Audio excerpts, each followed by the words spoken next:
Meditación y desarrollo espiritual, bases teóricas y prácticas. Tercera parte. Sección primera de la tercera parte. Título.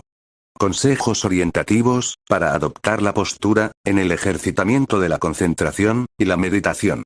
Desde mi punto de vista, la postura debe de cumplir dos requisitos fundamentales. Primer requisito. La postura que adoptemos, deberá ser lo más cómoda posible, para centrarnos de manera más eficiente, en el trabajo de atentividad en el caso del ejercitamiento de la concentración.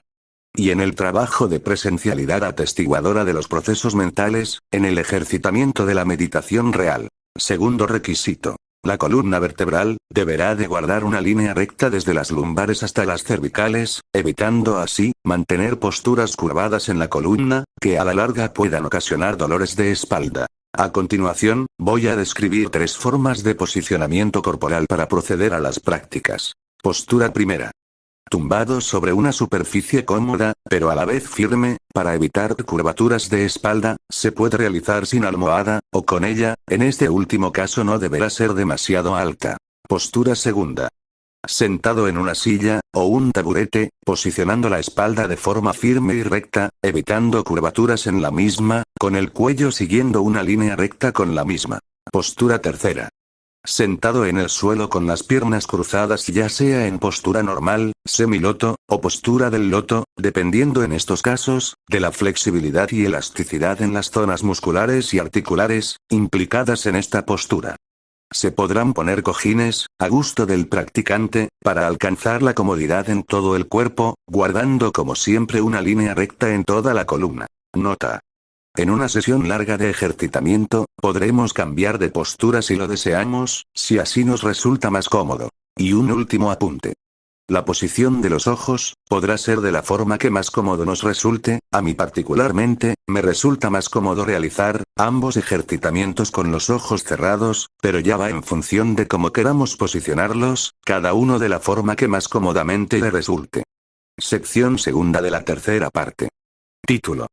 Discurso, sobre las diferencias entre concentración y meditación, y características esenciales de cada una. Punto 1. Concentración. La concentración, es mantener fijado unidireccionalmente, el flujo de atentividad hacia un objeto dentro de un ejercitamiento determinado, por ejemplo, mantener la atención o flujo de atentividad, sobre el aire entrante y saliente de la respiración, siguiendo la sensación que produce el aire, en su proceso de inhalar y exhalar, sin perder el contacto con dicho flujo. A su vez, dicho flujo, deberá posarse de forma atenta, en las pausas que se dan en dicho proceso de respiración. Se pierde la concentración, en el momento en que nuestra atención, queda abducida, y por lo tanto identificada con los contenidos mentales, en forma de estados anímicos, emocionales, de proyección de imágenes o pensamientos, de la índole que sea, y que emergen de la mente, debiendo retomar el objetivo del mismo en cuanto nos percatemos del despiste, sin perder nunca la paciencia, ya que ocurrirá frecuentemente, sobre todo si se lleva poco tiempo ejercitando esta práctica. Punto 2.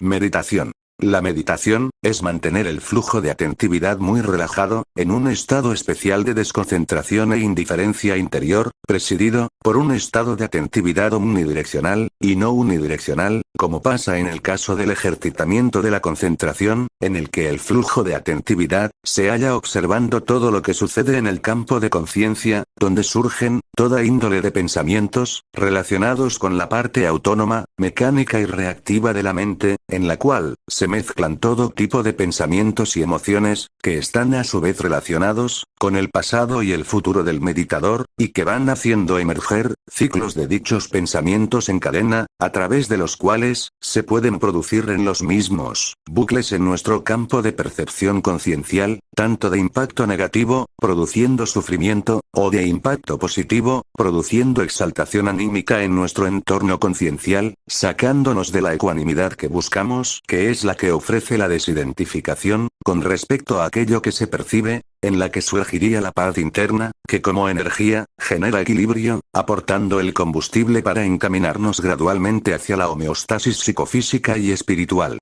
La meditación se torna efectiva, cuando al entrar en estado de atención omnidireccional relajadamente, con apertura y aceptación hacia aquello que va surgiendo, y que es, dentro de la misma, se logra establecer una ruptura o brecha, es decir una desidentificación del veedor con lo visto, dentro del continuo mental, dejándolo de alimentar con nuestro interés o identificación, debido a que el flujo de atentividad, ya está asentado en el núcleo de ese observador, que atestigua dicha corriente ininterrumpida, de pensamientos emergentes y que surgen en el campo de la conciencia, provocando así en esta mente egoica mecánica autónoma y reactiva, el sustrato que hace posible su funcionamiento, que es nuestro flujo energético de atentividad, que cuando se le retira ese combustible, ralentiza sus procesos mentales, dando paso a la brisa del vacío, que siempre es productora de paz interior. Ahora vamos a continuar, con un nuevo enfoque, para analizar y comprender las distinciones y relación, de ambos tipos de ejercitamiento, para el desarrollo espiritual. Empezamos. Para que surja la meditación, no es necesaria, la presencia particular, que se conceptualiza como el yo, el ego, o la persona, y tampoco requiere de tu esfuerzo. Precisamente, este es el único obstáculo, para que se genere un buen proceso de meditación. De hecho, la clave consiste en dejarse en una especie de ir por completo, es un no hacer, una rendición, y hay que aprender cómo conseguirlo, y la única manera, es estar consciente, en esos momentos en los que estás observando los procesos mentales, cuando no hay ninguna sombra de identificación, con lo que surge de ellos, y eso se consigue, con la familiarización de la práctica en sí misma, es una habilidad, que nace de la práctica, no se puede enseñar, ni por vía teórica, ni tampoco por la autorresolución a nivel intelectual. Visto desde otro enfoque, sucede, cuando al permanecer en estado de alerta presencial, se captan esos momentos de claridad conciencial del darse cuenta, donde surge ese saber instantáneo claro, que nos permite ir ganando el pulso, al magnetismo de la mente, encargado de producir los movimientos pendulares, sobre nuestra percepción de conciencia o atención, sacando a esta, del estado del aquí y ahora. Ese darse cuenta es la llave, que nos da el acceso a la desidentificación, y por lo tanto a una práctica fructífera. Es lo mismo que sucede, cuando queremos dormir, solo consigues dormir, cuando tú dejas de intentarlo, te sueltas y te quedas fuera, ese es el preciso momento, en el que el sueño empieza a acontecer, pues meditar es lo mismo, salvo que en el sueño, no está presente la alerta conciencial, y en la meditación, sí permanece. De ahí que algunos maestros digan que dormir profundamente sin sueños es meditar en modalidad de inconsciencia, y cuando se produce la meditación durante su ejecución, es dormir en modalidad de consciencia, que es lo que significa la expresión, estar en el presente o en el aquí y ahora. Ahora bien, para la práctica de concentración o adiestramiento de la atención, cambia el cuento. En esta práctica, sí que se requiere de tu esfuerzo personal, de la fuerza de voluntad y paciencia que tengas, porque has de dominar totalmente tu flujo de atentividad, en detrimento de la fuerza magnética de la mente, y anclarlo en un solo punto, por ejemplo, en el proceso de la respiración, ya citado anteriormente, permaneciendo atento al aire entrante y saliente, con sus pausas, sintiendo las sensaciones que se producen en todo momento, sin que te distraiga, absolutamente nada, ni posibles ruidos externos, ni internos, como el pensamiento, los deseos, las emociones, y estados de ánimo emergentes, etc., relacionado todo esto, con el pasado y el futuro, durante el anclaje de dicha atentividad. Para ello, es preciso desarrollar una voluntad pétrea, firme, fría y muy acerada, para generar fuerza suficiente, y trascender así, el magnetismo hipnótico de la mente fluctuante, y se produzca el adiestramiento gradual en todo momento, sujeta al poder de la voluntad del practicante.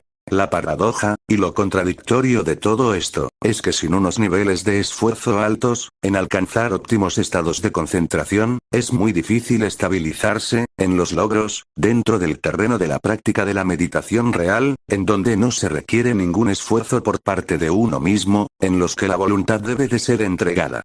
Por lo tanto, la meditación es como la vida misma, paradójica y contradictoria, va más allá de la lógica y la razón del intelecto, pero lo bueno de todo es que sucede, que cuando entras en meditación, el cuerpo y la mente se llenan de vida, y solo lo que es vida, produce paz y serenidad dentro de toda la estructura de la realidad multidimensional, en la que nuestra esencia, o el ser, se manifiesta. Mi percepción particular experiencial, con respecto a esta paradoja, es que al desarrollar la concentración, para dominar la mente, se produce mayor capacidad de indiferencia y desinterés hacia los procesos mentales, aparte de un aumento en la fuerza de voluntad y la paciencia para controlar el flujo de atentividad, ya que se le deja de prestar nuestra atención, y sucede después, que cuando dejamos de desenfocarnos, y hacemos la atención omnidireccional, junto con la rendición en la meditación real, a lo que surge de esos procesos mentales, se manifiesta la dimensión de testigo inafectado, de esos mismos procesos, emergiendo de todo ello, la desidentificación, en donde se manifiesta la energía o estado de paz interior. Anexo, y síntesis final. Sin un nivel alto de concentración, la atención es débil, sedentaria, sin fuerza y oscilante, con ello, se producen fluctuaciones en la misma, e identificación instantánea, con los procesos mentales autónomos y mecánicos, por ello mismo, debe de entrenarse la capacidad de fijar la atentividad, en un solo punto, con ello se crea una fuerza interna generadora de indiferencia, ante el magnetismo mental, y sus trucos para zarandear el flujo de atentividad, hacia la identificación con sus inherentes objetos de proyección mental, es decir, pensamientos, estados emocionales, estados de ánimo, etc., convirtiendo nuestra atención, en un péndulo, que se mueve del pasado al futuro, usando los pensamientos extraídos de la memoria, para sacar a la luz, experiencias o vivencias pasadas. Y por otro lado, haciendo emerger pensamientos, orientados al futuro, amasando los mismos en forma de deseos o preocupaciones, que se proyectan hacia adelante, es decir hacia el futuro, impidiendo de esta forma, que el péndulo de la atención, no se detenga en el punto medio, en donde se produce el reencuentro, con el aquí y ahora, el único sitio, donde nos reencontramos, y a la vez reconocemos al ser inmanente que somos en realidad, más allá de las máscaras, o yoes egoicos, que intenta generar en nosotros la mente.